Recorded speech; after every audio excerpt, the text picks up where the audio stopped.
Welcome to SS educate channel. So economics DSC TET TGPSC ఈపీపీఎస్ సంబంధించినటువంటి economy ప్రశ్నలు మనం చర్చించుకుందాం. సో మీ senior economy faculty doctor Ramulu Sudugoni right. అంటే గతంలో జరిగిన కొన్ని ప్రశ్నలు, ముఖ్యంగా ఏపీలో జరిగినటువంటి డిఎస్సికి సంబంధించి ఎకనామిక్స్లో ఎకానమీలో ఎలాంటి ప్రశ్న అడగడం జరిగింది అనేది ఈరోజు చర్చించుకుందాం. సో ఈరోజు మొదటి ప్రశ్న, non excludable and non rivalrous goods are called. Non excludable and non rivalrous goods called అంటే మనకు వాటిని ఏమంటారని అడిగిండు. ప్రైవేట్ గూడ్సా, పబ్లిక్ గూడ్సా, ఎక్స్టర్నల్ గూడ్సా అండ్ ఇంటర్నల్ గూడ్సా? మినహాయించలేని మరియు పోటీ లేని వస్తువులు కింది వాటిలో ఏమంటారు? మినహాయించలేని మరియు పోటీ లేని వస్తువులు కింది వాటిలో ఏమంటారని అడిగిండు. సో ప్రైవేట్ వస్తువుల, ప్రజా వస్తువుల, బాహ్య వస్తువుల, అంతర్గత వస్తువుల? దీని ఆన్సర్ మనకి ఇక్కడ సో మినహాయించలేని వస్తువులు మరియు పోటీ లేని వస్తువులు అంటే పోటీ లేకపోవడం అంటే ధర ఉండదు, సప్లై ఎక్కువ ఉంటుంది, డిమాండ్ తక్కువ ఉంటుంది. అలాంటి వస్తువులను మనం ఏమంటామంటే పబ్లిక్ గూడ్స్ అంటాం, ప్రజా వస్తువులు అంటామని గుర్తుపెట్టుకోవాలి. సో ఇక్కడ ఆన్సర్ మనం చూసినట్టయితే దీని ఆన్సర్ మనకు ప్రజా వస్తువులు, పబ్లిక్ గూడ్ అనేది కరెక్ట్ ఆన్సర్ అవుతుందని మనం గుర్తుపెట్టుకోవాలి. రైట్. అంటే మినహాయింపు లేదు మరియు పోటీ లేని వస్తువులు. మినహాయింపు అంటే అందరికీ వర్తించేటువంటి వస్తువులని ఇక్కడ మనం గుర్తుపెట్టుకోవాలి. వాటిని మనం ప్రజా వస్తువులుగా ఇక్కడ మనం గుర్తుపెట్టుకోవచ్చు. Second question, NNP for the current year X base year index. NNP for the current year into base year index, current year index is equal to అని అడిగింది ఇక్కడ మనకు. అంటే ప్రస్తుత సంవత్సరం into base year index by ప్రస్తుత సంవత్సరం యొక్క ఎన్ఎన్పి సూచిక ఏమిటి అని ఇక్కడ మనకు అడగడం జరిగింది. సో దీని ఆన్సర్ మనకు సో రియల్ ఎన్ఎన్పి అవుతుందండి. రియల్ ఎన్ఎన్పి అంటే నిజ జాతీయ ఆదాయం అవుతుంది మనకి ఇక్కడ. సో అది మనం గుర్తుపెట్టుకోవచ్చు, నిజ జాతీయ ఆదాయం అని గుర్తుపెట్టుకోవచ్చు. రైట్. సో దీని ఆన్సర్ మనకు ఎన్ఎన్పి, రియల్ ఎన్ఎన్పి అవుతుంది, నిజ జాతీయ ఆదాయం అవుతుందని గుర్తుపెట్టుకోవచ్చు. ఏ విధంగా అంటే మనం ఇక్కడ గుర్తుపెట్టుకుంటే ఇక్కడ ఏమంటుండు, ప్రస్తుత సంవత్సరం, ఫర్ ఎగ్జాంపుల్గా ప్రస్తుత సంవత్సరం 120 ఉంది. సో ఇంటూ బేస్ ఇయర్ అన్నాడు. బేస్ ఇయర్ ఎంత మనకు 100 అనుకుందాం, 100 మరియు బై ఏమన్నాడు, సో ప్రస్తుత సంవత్సరం, మళ్ళీ ప్రస్తుత సంవత్సరం ఎంత అన్నాడు, 120. కాబట్టి ఈ విధంగా లెక్క చేస్తే మనకు సో 12,000 బై సో 120 అవుతుంది, అది ఈజ్ ఈక్వల్ టు 100 అవుతుంది. కాబట్టి మనం ఆ విధంగా చూసినట్టయితే ఇది ఖచ్చితంగా కూడా నిజమైన ఎన్ఎన్పి అవుతుంది. ఎందుకంటే జిఎన్పి, జిఎన్పి ఇచ్చింది కాబట్టి, సో నిజమైన జిఎన్పి నిజమైన జీడిపి ఇచ్చింది కాబట్టి, సో ఇది ఎన్ఎన్పికి సంబంధించింది కాబట్టి, సో నిజమైన ఎన్ఎన్పి దీని యొక్క ఆన్సర్ అవుతుందని మనం ఇక్కడ గుర్తుపెట్టుకోవాలి. ఇది కొంచెం డిఫికల్ట్గా ఇవ్వడం జరిగిందని ఇక్కడ మనం గుర్తుపెట్టుకోవాలి. నెక్స్ట్ మనం గమనిస్తే థర్డ్ క్వశ్చన్ చూడండి. National income at market prices minus indirect taxes plus subsidies is equal to అన్నాడు. So national income at market price minus indirect taxes plus subsidies is equal to GNP at market price, GNP at factor cost, national income at market price, net national product at factor cost అని ఇచ్చింది. Market ధరల వద్ద జాతీయ ఆదాయం minus పరోక్ష పన్నులు plus సబ్సిడీలకు దేనికి సమానం అని చెప్పేసి అడగడం జరిగింది.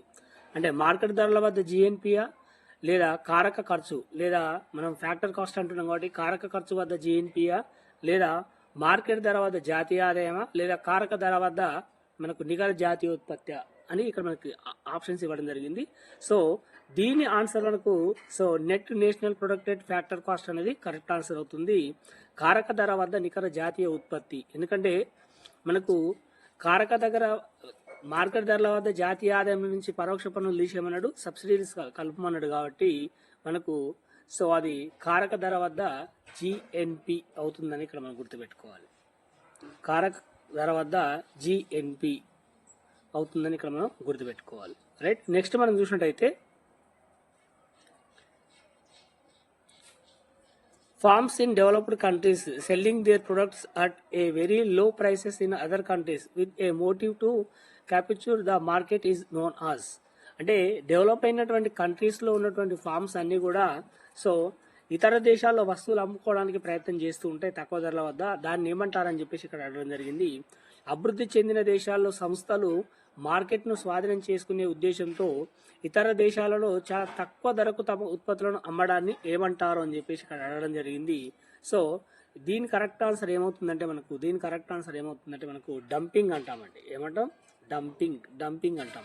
డంపింగ్ అంటే వేరే దేశంలో ఈ దేశ వస్తువులు అయితే ఉన్న వేరే దేశంలో తక్కువ ధరకు అమ్మేటువంటి సిచ్యువేషన్ అయితే కనబడుతుందో దాన్ని మనం డంపింగ్, పారవేయడము అని చెప్పేసి అనుకుంటారు. జనరల్గా ఇది మనకు చైనా ఇప్పుడు ప్రతి ప్రపంచంలోని ప్రతి దేశంలో చేస్తుంది. ఎందుకంటే తన యొక్క తక్కువ వస్తు ధరలను మొత్తం కూడా వివిధ దేశాల్లో అమ్ముతుంది కాబట్టి ఇది డంపింగ్ అని ఇక్కడ మనం భావించుకోవడానికి అవకాశం ఉంటుంది.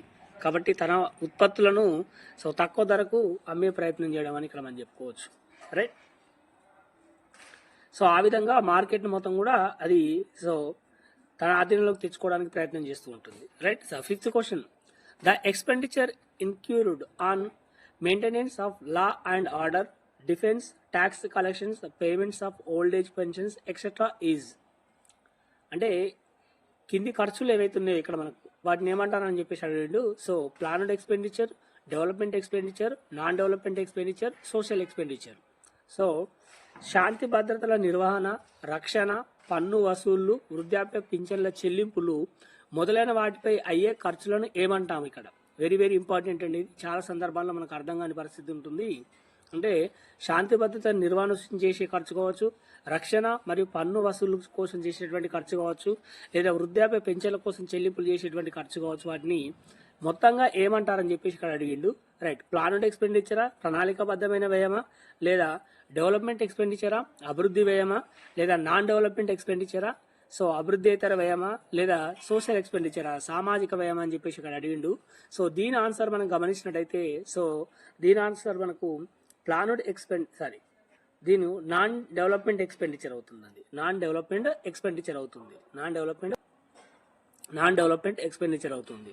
రైట్, సో జనరల్గా ఇది మనకు అభివృద్ధేతర వ్యయంగా మనం మాట్లాడుకుంటాం. ఏ వ్యయంగా మాట్లాడుకుంటాం అంటే అభివృద్ధేతర వ్యయంగా మనం మాట్లాడుకోవడం జరుగుతుంది. ఎందుకంటే సో ఇవన్నీ కూడా మనకు అభివృద్ధి తరహాలు అంటే అభివృద్ధి కోసం చేసేటువంటి సో పనులు కాదు కాబట్టి మనం అభివృద్ధేతర వ్యయంగా దీన్ని మనం చెప్పుకోవడం జరుగుతుంది.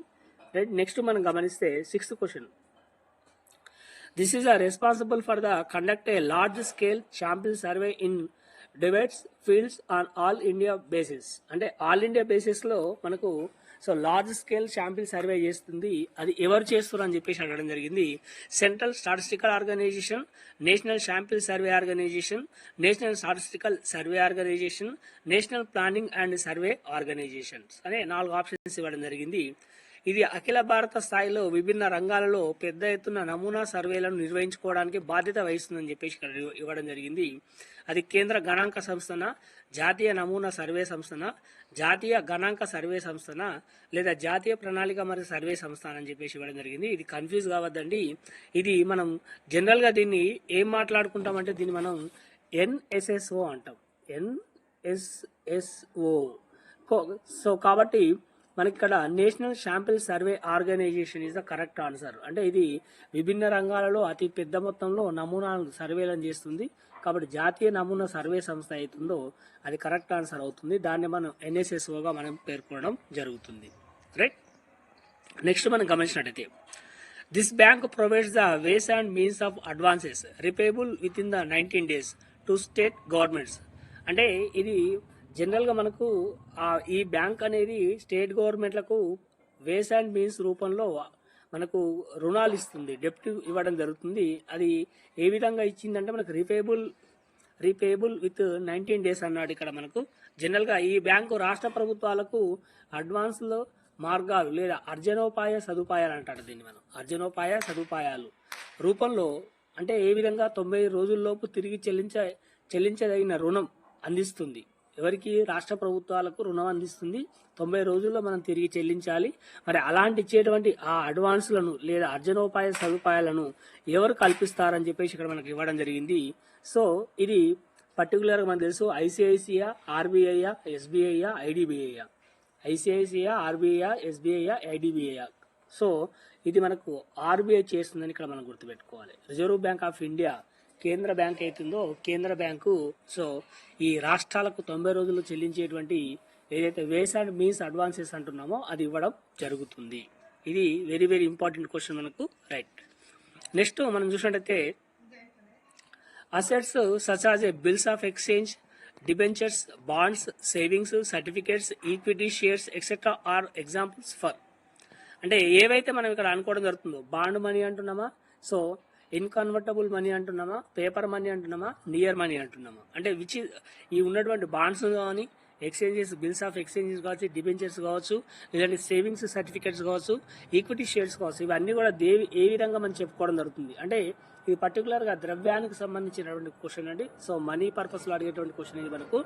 సో ఎక్స్చేంజ్ బిల్లులు, డిబెంచర్లు, బాండ్లు, పొదుపు సర్టిఫికెట్లు, ఈక్విటీ షేర్లు మొదలైన ఆస్తులు అనేవి క్రింది వాటిని ఏమంటారు అని చెప్పేసి ఇక్కడ మనకి ఇవ్వడం జరిగింది.